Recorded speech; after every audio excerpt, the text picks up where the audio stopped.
Pada suatu ketika, ada seorang pemuda yang bernama Hang Tuah, anak Hang Mahmud. Mereka bertempat tinggal di Sungai Duyung. Pada saat itu, semua orang di Sungai Duyung mendengar kabar tentang Raja Bintan yang baik dan sopan kepada semua rakyatnya. Ketika Hang Mahmud mendengar kabar itu, Hang Mahmud berkata kepada istrinya yang bernama Dang Merdu, "Ayo kita pergi ke Bintan, negeri yang besar itu. Apalagi kita ini orang yang miskin. Lebih baik kita pergi ke Bintan agar lebih mudah mencari pekerjaan." "Baik, Kakang." Lalu pada malam harinya, Hang Mahmud bermimpi bulan turun dari langit, cahayanya penuh di atas kepala Hang Tuah. Keesokan harinya, Hang Mahmud pun terbangun dan menghampiri anaknya. Seluruh tubuh Hang Tuah berbau seperti wangi-wangian. Hang Mahmud pun menceritakan mimpinya kepada istri dan anaknya. Setelah mendengar kata suaminya, Dang Merdu pun langsung memandikan dan melulurkan anaknya. Setelah itu, ia memberikan anaknya itu kain, baju, dan ikat kepala serba putih. Lalu Dang Merdu memberi makan Hang Tuah nasi kunyit dan telur ayam. Ibunya juga memanggil para pemuka agama untuk mendoakan selamatan untuk Hang Tuah. Setelah selesai, dipeluknyalah anaknya itu, lalu kata Hang Mahmud kepada istrinya, "Adapun anak kita ini kita jaga baik-baik, jangan diberi main jauh-jauh." Keesokan harinya, seperti biasa, Hang Tuah membelah kayu untuk persediaan. Lalu ada pemberontak yang datang ke tengah pasar. Banyak orang yang mati dan luka-luka. Orang-orang pemilik toko meninggalkan tokonya dan melarikan diri ke kampung. Gemparlah negeri Bintan itu dan terjadi kekacauan di mana-mana. Ada seorang yang sedang melarikan diri berkata kepada Hang Tuah, "Hai Hang Tuah, hendak matikah kau tidak mau masuk ke kampung?" Maka kata Hang Tuah sambil membelah kayu, "Negeri ini memiliki prajurit dan pegawai yang akan membunuh. Ia pun akan mati olehnya."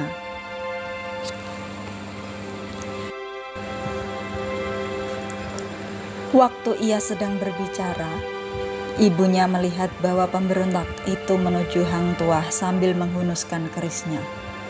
Maka ibunya berteriak dari atas toko, "Hai anakku, cepat lari ke atas toko." Hang Tuah mendengar kata ibunya. Ia pun langsung bangkit berdiri dan memegang kapaknya, menunggu amarah pemberontak itu. Pemberontak itu datang ke hadapan Hang Tuah, lalu menikamnya bertubi-tubi. Maka Hang Tuah pun melompat dan mengelak dari tikaman orang itu. Hang Tuah lalu mengayunkan kapaknya ke kepala orang itu, lalu terbelah kepala orang itu dan mati. Di lain waktu, sejak berada di Bintan, Hang Tuah bertemu dengan Hang Jebat, Hang Kasturi, Hang Lekir, dan Hang Lekyu. Dan mereka bersahabat. Mereka menuntut ilmu bersama di Gunung Ledang. Setelah selesai menuntut ilmu, mereka kembali ke Malaka. Di tengah perjalanan, mereka berhasil menyelamatkan Dato Bendahara dari amukan seseorang yang paling berbahaya. Dato Bendahara berterima kasih dan kagum dengan kecerdasan mereka. Kemudian, Hang Tuah dan kawan-kawan sangat disayangi oleh Sultan, dan akhirnya Hang Tuah mendapatkan gelar Laksamana. Waktu mendampingi Sultan Malaka menuju Majapahit, Pulau Jawa, Hang Tuah juga berhasil membunuh seorang pendekar Jawa bernama Taming Sari. Dalam pertarungan itu, Taming Sari adalah seorang pendekar yang kebal akan senjata tajam. Namun, Hang Tuah tahu kekebalannya terletak pada keris miliknya. Hang Tuah berhasil merampas keris dan membunuh Tameng Sari, pemilik keris ini akan menjadi kebal seperti Tameng Sari. Pada suatu hari, Hang Tuah ditugaskan ke Pahang untuk mendapatkan keteja yang akan dijadikan permaisuri Sultan Malaka. Ketika Hang Tuah ke Pahang, Melur turun dari gunung untuk mencari Hang Tuah. Tetapi Melur telah ditawan oleh Tun Ali atas hasutan Patih Karmawijaya untuk dijadikan gundik sultan. Atas muslihat Tun Ali juga, Hang Tuah yang kembali dari Pahang akhirnya dapat berjumpa Melur. Namun Sultan mendengar perbuatan Hang Tuah. Lalu terjadilah fitnah. Maka Sultan menghukum Melur dan Hang Tuah dengan hukuman mati karena telah dituduh telah berzina dengan Melur yang telah menjadi gundik sultan. Namun kenyataannya, hukuman mati tidak dilaksanakan oleh bendahara, tapi Hang Tuah disembunyikan di sebuah hutan.